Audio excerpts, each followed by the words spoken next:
মাতবার বলতেছে এইভাবে বললে হবে না, চোর হাতে নাতে ধরে আমার কাছে আনতে হবে, কঠিন বিচার করে দেব। আমার কথা কি বুঝতেছেন আপনারা?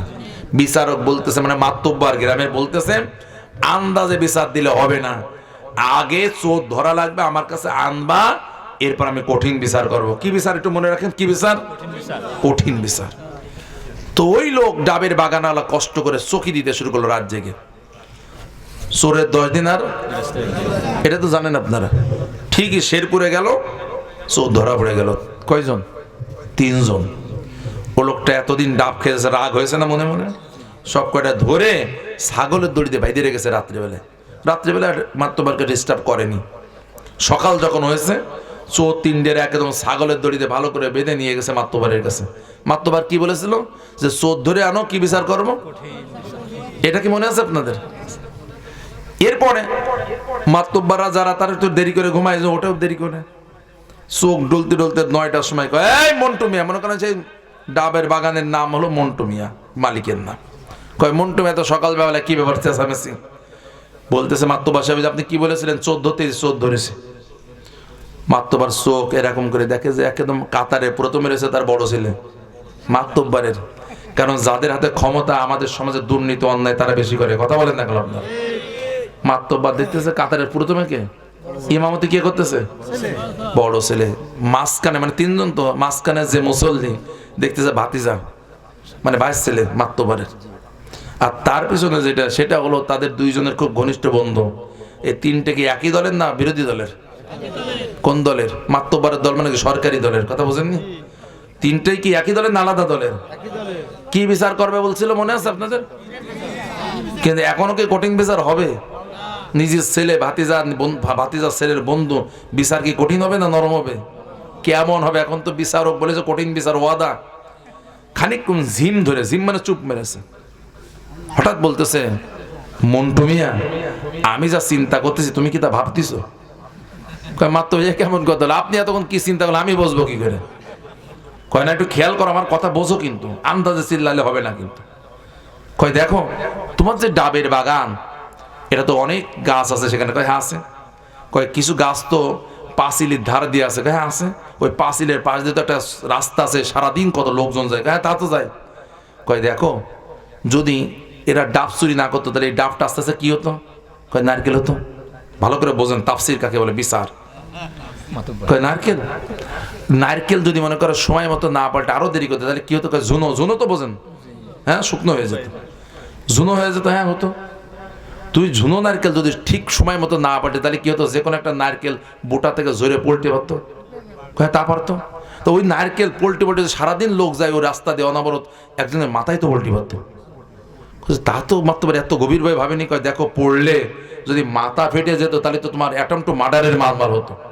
আর ইন কেস যদি নারকেল পড়ে কোনো লোক মারা যেত তাহলে তো তোমার মার্ডারের কেস হতো। তাহলে এরা যে ডাব চুরি খেয়েছে, তোমার কোনো অপকার করেনি, ক্ষতি করেনি, বরং তোমার উপকার করেছে। এরা বরং তোমার মার্ডারের হাত থেকে বাঁচাই দিয়েছে। বিচার কি খুব সুন্দর বিচার হয়েছে না ভাই? কি বলেন? 1 নম্বর ন্যায় বিচার। কিতাবুল আন্দাজ থেকে। কি থেকে? কিতাবুল আন্দাজ, সবুজ কিতাব থেকে বিচার হয়েছে। সেটা কি? তাফসীর করে করে বোঝালো যে নারকেল ডাব চুরি করে করে এরা ক্ষতি করে নাই, বরং উপকার করেছে। কি? ওই ডাবের বাগানের মালিককে বলে নাকি মার্ডারের হাত থেকে বাঁচিয়ে দিয়েছে। এরকম বিচার কি আমাদের সমাজে আছে না নাই? আইন আছে, আদালত আছে, সংবিধান আছে, বিচারপতি আছে, উকিল আছে, সব আছে, শুধু একটা জিনিস নেই, সেটা হলো ন্যায় বিচার নেই। কথা বলেন না কেন আপনারা? সব আছে কিন্তু কি নাই? ন্যায় বিচারটা নাই। আর আল্লাহ বলেন কোরআন পাঠিয়েছে এই জন্য। আল্লাহ তাআলা বলেন, পৃথিবীর মানুষ শোনো, আমি আল্লাহ তাআলা কোরআন নাজিলের যে 2 নাম্বার কারণ, সেটা হলো এই, ইন্না আনজালনা ইলাইকাল কিতাবা বিল হক। নিশ্চয় আমি আল্লাহ তাআলা এই কোরআনকে সত্য সহকারে নাজিল করেছি। তার কারণ হলো লিতাহকুমা বাইনান নাসি বিমা আরাকাল্লাহ, যাতে করে আমি আল্লাহ যেভাবে আপনাকে শিখিয়েছি ওইভাবে যেন আপনি মানুষের মাঝে বিচার ফয়সালা দিতে পারেন। ঠিক না? জোরে বলুন। বন্ধুগণ আমার, কোরআনের বিচার কাকে বলে বিশ্বনবী শিখিয়েছেন। কোরআনের বিচার কাকে বলে সাইয়্যিদনা ওমর শিখিয়েছেন। ন্যায় বিচার, ইনসাফের বিচার কাকে বলে আমাদের শিক্ষা দিয়ে গেছেন। কথা বলতে হবে একটু ভাই। বন্ধুগণ আমার, ফাতিমা নামে একজন মহিলা, বনু মাখজুম গোত্রের বড় বংশীয় মহিলা ফাতেমা, চুরি করার পরে ধরা পড়ে গেছে। নবীজি তখন বেঁচে আছেন। কোরআনের বিচার হলো, চোর যদি প্রমাণিত হয়, সে নারী হোক আর পুরুষ হোক, হাত কেটে দাও। এই বিধান কি কোরআনে আছে না নাই? নবীজি বিচার করলেন, রায় দিয়ে দিলেন, এই বনু মাখজুম গোত্রের এই ফাতিমার হাত কেটে দাও। সাহাবীরা দ্বিধাদ্বন্দ্বে পড়ে গেলেন। এমন এক অভিজাত বংশের মহিলার যদি হাত কেটে দেওয়া হয়, তাহলে বংশের মুখে চুনকালি পড়বে, এই মহিলার ক্যারিয়ার নষ্ট হয়ে যাবে, কোথাও বিবাহ হবে না। কথা বলেন না কেন? নানান সমস্যা হয়ে গেল।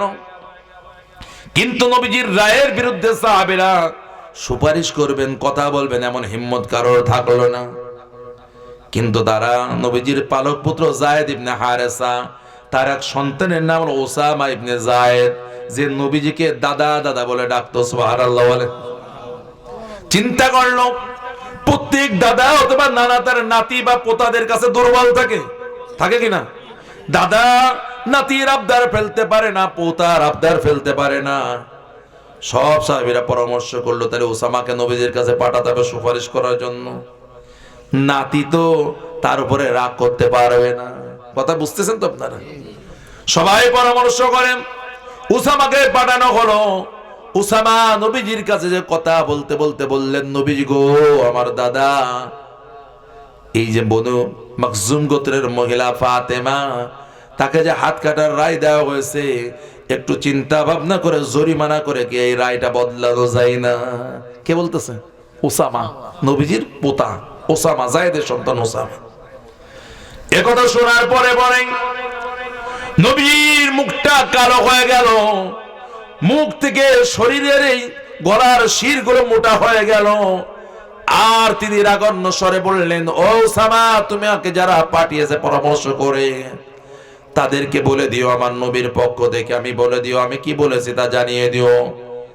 বনু মাখজুম গোত্রের মহিলা ফাতেমা নয়, এই চুরির ঘটনায় যদি আমার কলিজার টুকরা সন্তান ফাতেমা ধরা পড়ে যেত, তাহলেও এই রায়ের মধ্যে চুল পরিমাণ নড়চড় করা হতো না। নারে তাকবীর! এই হলো ইসলামের ন্যায় বিচার। বলতে আমার মেয়ে যদি ফাতেমা হতো, নবীজির মেয়ের নাম ফাতেমা ছিল না, কয় আমার কলিজার টুকরা যদি ফাতেমা হতো, তারপরেও আমার রায় বিচারের ভিতরে কোনো নড়চড় হতো না। বনু মাখজুম গোত্রের কেন আমার মেয়ে যেটা ছাড় পেত না, এই আল্লাহর বিধানের ক্ষেত্রে আর কাউকে ছাড় দেওয়া হবে না। জোরে বলেন না সুবহানাল্লাহ। এটাকে বলা হয় ন্যায় বিচার। আর আমাদের দলের হলে বিচার একরকম, অন্য দলের বিচার হলে আর একরকম। 100 সেঞ্চুরি করেছে ধর্ষণ করে, ধর্ষণের শাস্তি আছে না নাই কোরআনে? কথা বলেন বাবা, শোনা ছেলে, তোমরা এগুলো করতে হয় না, হয়ে গেছে বিচার। কথা বোঝেন নাই মনে হয়? করতে হয় না, খুব আদর করে বলতেছে। আর যদি নিজের দলের না অন্য দলের হয়, তাহলে 1000টা মামলা হয় ফাও মামলা। কথা বলেন না কেন? ফাও মামলার হাজিরা দিতে দিতে আপনার লাইফ শেষ, আপনি অন্য কাজ করবেন। মিথ্যা বানোয়াট মামলার হাজিরা দিতে দিতে আপনার জুতো ক্ষয় হয়ে যাবে, অন্য কাজ তো আলাদা পড়ে থাকলো। কথা কি বোঝেন না আপনারা?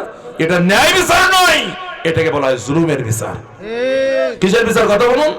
তাহলে এই মানুষগুলো কিন্তু মুমিন দাবি করে, ওরা বলে যে কোরআন মানি, এ কথা দাবি করে, কিন্তু কোরআনকে সংবিধান হিসেবে মানে না, মানে ঈমান নষ্ট হয়ে গেছে।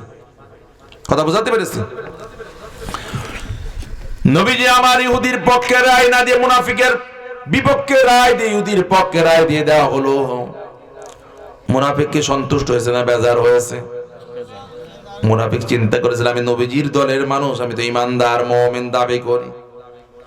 আশা করেছিল নবীজি তার পক্ষে রায় দেবে, কিন্তু রায় দিয়েছে কার পক্ষে?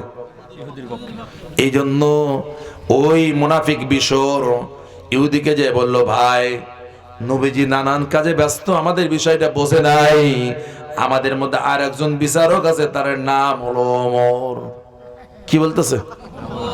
কয় আমাদের ভিতরে আর একজন খুব ন্যায়নিষ্ঠ বিচারক আছে, নবীজি তো ব্যস্ত মানুষ, সবকিছু শুনতে পারেননি, এই জন্য রায় দিয়ে ফেলেছেন এরকম। তা আমরা